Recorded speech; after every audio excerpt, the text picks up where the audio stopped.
전도서 6장 3절에서 6절 말씀입니다. 사람이 비록 100명의 자녀를 낳고 또 장수하여 사는 날이 많을지라도 그의 영혼은 그러한 행복으로 만족하지 못하고 또 그가 안장되지 못하면 나는 이러기를 낙태된 자가 그보다는 낫다 하나니 낙태된 자는 헛되이 왔다가 어둠 중에 가매 그의 이름이 어둠에 덮이니 햇빛도 보지 못하고 또 그것을 알지도 못하나 이가 그보다 더 평안함이라. 그가 비록 천년의 갑절을 산다 할지라도 행복을 보지 못하면 마침내 다 한 곳으로 돌아가는 것뿐이 아니냐.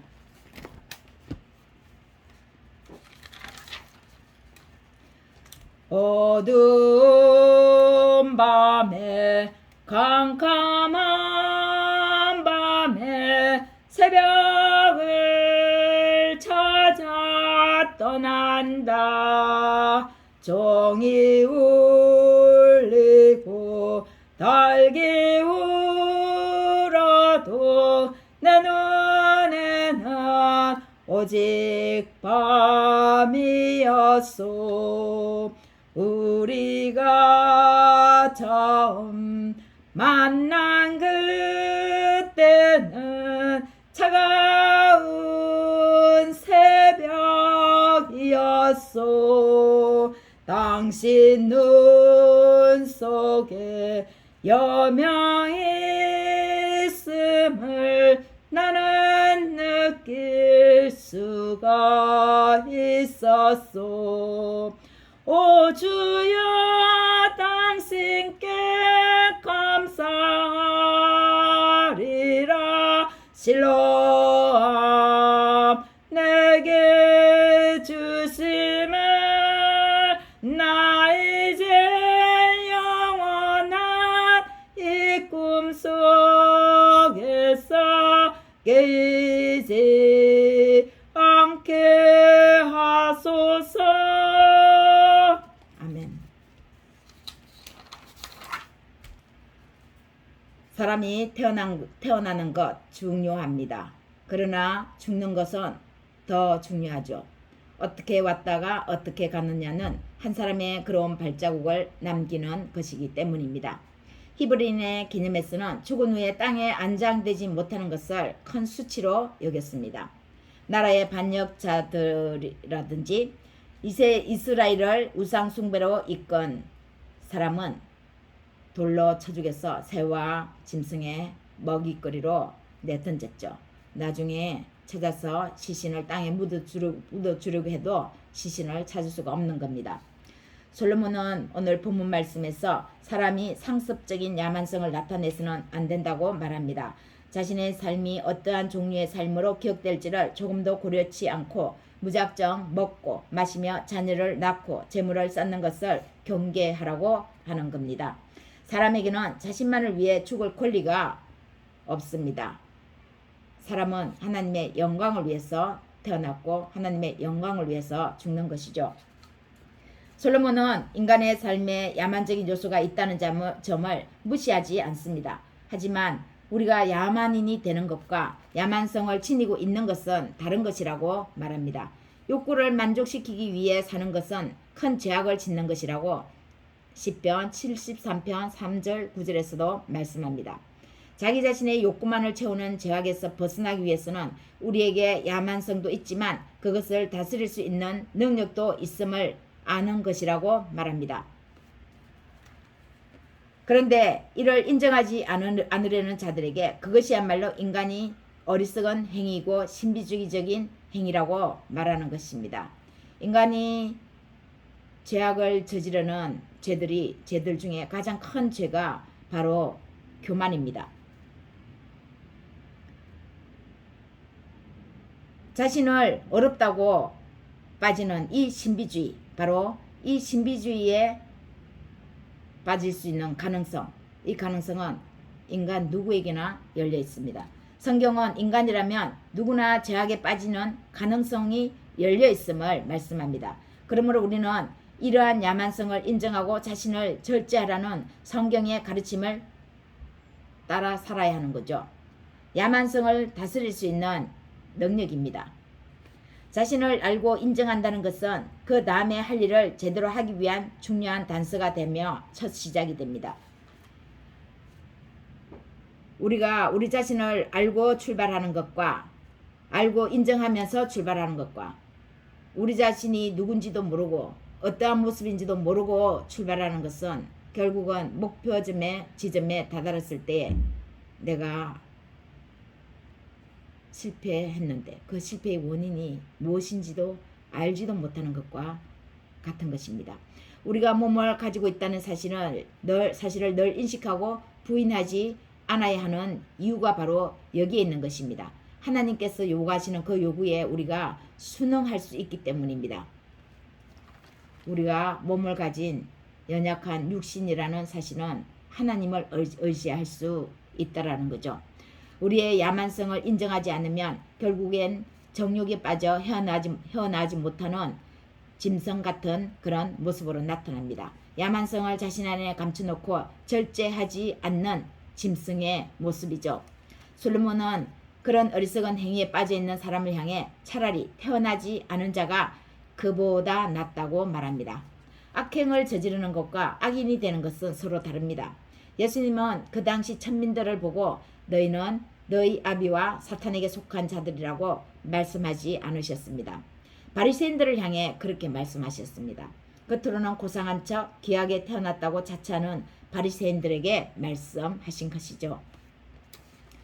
우리는 하나님의 창조의 세계를 다 알 수 없습니다. 어떤 그릇은 귀하게 담기 위해 귀한 그릇으로 만드시고 어떤 그릇은 금그릇으로 은그릇으로 또 어떤 그릇은 휴지 담는 쓰레기 그릇으로 각각 만듭니다. 바리새인은 어떻게 생각한 겁니까? 귀한 그릇, 금그릇, 은그릇으로 생각했겠죠. 그런데 하나님은 휴지 담는 그릇이라도 그 그릇을 귀하게 사용하실 수 있습니다. 여기실 수 있습니다. 우리가 생각하는 겉모습의 그 그릇의 종류가 아닌 것이죠.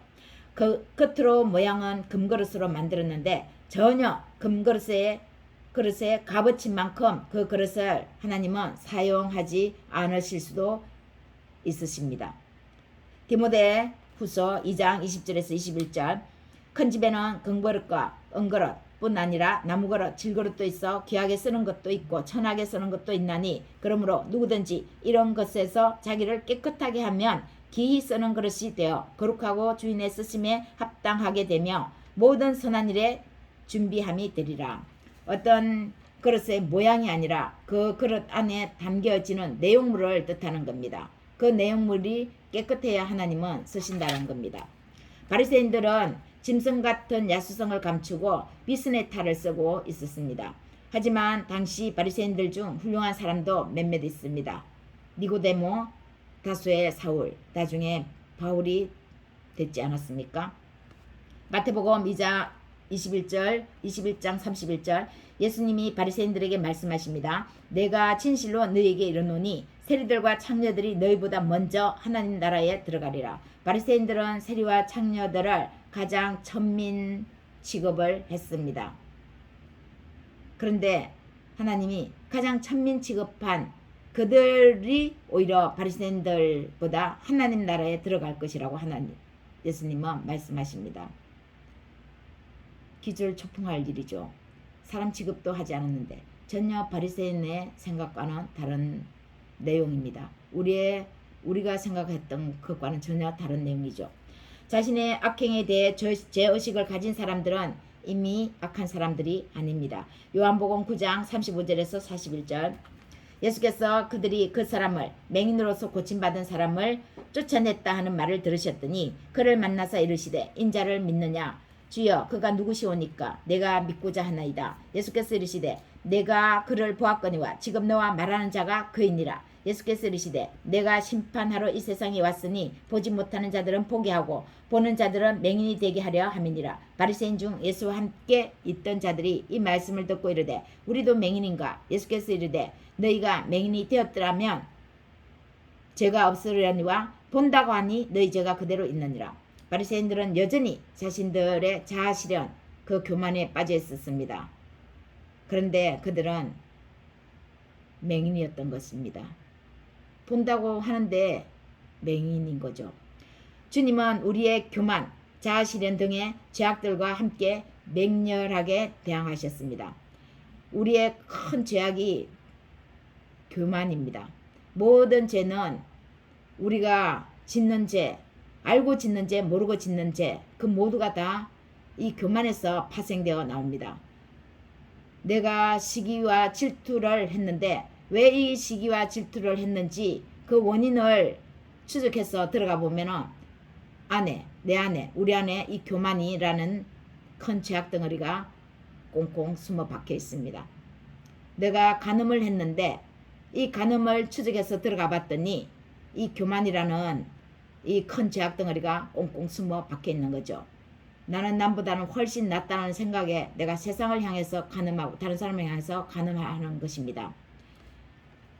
자아실현입니다. 우리의 도치죠. 우리의 교만입니다. 그래서 이 교만에 비하면 우리의 드러나는 죄악은 정말 세 발의 피, 한 방울의 물방울도 되지 않는 것입니다. 그러나 우리는 이 큰 죄악을 대수롭지 않게 여기는 경향이 있습니다. 자아실현과 이 교만을 주님은 이것과 엄청나게 대항하셨는데 우리는 이것을 죄라고 취급도 안 하는 그런 경향이 있다라는 거죠. 하나님이 우리를 평가하시는 기준은 우리의 내면의 모양, 마음입니다. 우리의 모습은 모양은 두 모양이 있습니다.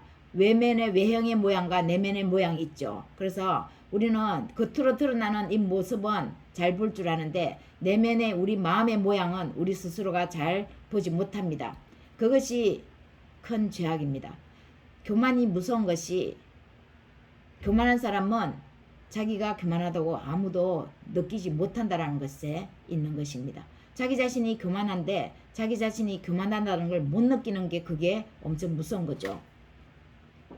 사람이 잘못을 인식하고 죄의식을 가지면 그는 즉시 구원의 가능성을 얻게 됩니다. 하지만 교만한 마음으로 자신의 권리를 주장하며 스스로를 어렵게 여기는 사람은 스스로 하나님 역할을 하려고 합니다. 솔로몬은 이러한 모습을 자신의 마지막에서야 깨달았습니다. 다 가졌고 부족한 것 없이 풍족했습니다. 그랬더니 그것이 악인이 되는 것의 원인이었습니다. 부족한 거 모르고 풍족하다고 느끼는 그것이 솔로몬 자신을 죄악의 나락으로 떨어지도록 만들었던 것입니다. 악인과 악인이 되는 것에 그것은 서로 다른 것인데 설사 악인일지라도 계속 악인이 되는 것에 자신을 내버려 두지 않을 수 있는데 솔로몬은 자기 자신이 계속 악인이 되는 것으로 나아가게끔 내버려 뒀습니다. 풍족한 것, 모든 것이 부족하지 않은 것, 교만, 자아실현, 이 두 가지의 이 죄악이 솔로몬을 죄악의 나락으로 떨어뜨리고 악인이 되게 했던 것입니다. 그가 자신의 인생의 전부를 어떻게 살았는지 지금 우리와 함께 공유하고 있습니다. 자신이 짐승과 다를 바 없는 인생을 살았다고 솔로몬은 말하고 있는 것입니다. 여러분, 사람으로 사는 것이 무엇입니까? 하나님 안에서 사는 것입니다. 우리의 정욕, 육신의 정욕, 이생의 자랑, 안목의 정욕에서 우리는 완전히 피해서 달아나지는 못합니다. 인정해야 합니다. 그러나 이 안에 마음을 머물러 두지 않는 삶이 하나님 안에서 사는 삶입니다. 사람으로 사는 것입니다. 우리의 몸은 비록 이런 것과 함께 있지만 우리의 마음은 늘 하늘에 두는 삶입니다. 하나님 안에서의 삶은 육신의 어리석음에서 빠져나오는 삶입니다. 우리 스스로를 연약한 그릇으로 인정하는 것이죠. 스스로의 신비주의 행위에 빠지지 않는 것입니다. 성경은 모든 사람을 향해서 말씀합니다. 그런데 나는 어렵다고 생각하는 그 순간이 가장 위험한 순간이죠. 신비주의, 자아실현에 빠질 가능성이 높습니다. 사람으로 사는 것은 우리 자신이 늘 가난하게 생각을 하는 것입니다. 오직 주의 성령 안에서 우리가 가진 모든 것은 당연한 것이 아니라 감사로 받아들이는 것입니다. 부모와 자식의 관계, 인간관계에서 내가 당연히 받는 것이 아니라 내가 자식에게서 받는 것도 감사함으로 받는 것이 하나님 안에서의 삶입니다. 그런데 내가 하나님 밖에서 사는 삶은 어떻습니까? 자기 자식에게서 받는 것을 당연하다고 생각하는 거죠. 하나님 안에서 우리가 이 생각을 할 때 내가 이 세상에 당연한 것은 없고 모든 것이 다 감사로 여겨집니다. 사랑하는 여러분, 우리 영혼에 하나님이 들어오시는 삶으로서 이전보다 하나님이 더 멀리 더 높이 보이는 삶이 되시기를 축원합니다. 더 멀리 하나님을 알면 알수록 하나님은 정말 위엄이 있고 높으시고 위대한 분이구나. 그분을 내가 감히 어떻게 쳐다볼 수가 있나. 그분을 내가 어떻게 하나님이라고 아버지라고 부를 수 있나. 이 생각을 할 때 하나님은 그렇게 멀리 계시는 분으로 우리가 생각해야 합니다. 그럴 때 우리가 우리 자신이 겸손함으로 하나님을 경외할 수가 있는 겁니다. 낙태된 자가 차라리 그렇게 자신의 욕구대로 정욕으로 사는 자보다 낫다는 솔로몬의 표현은 최고의 저주스러운 말입니다. 이와 반대로 내가 너를 창조했더니 그 기쁨이 실로 한이 없구나. 이 말을 듣는 우리 모두가 되어서 하나님이 우리에게 주신 이 세상을 더욱 빛나게 가꾸고 이루어 나가도록 합시다. 사랑하는 여러분, 저와 여러분의 삶을 하나님께서 이렇게 귀한 삶으로 축복해 주시기를 예수님의 이름으로 축원합니다.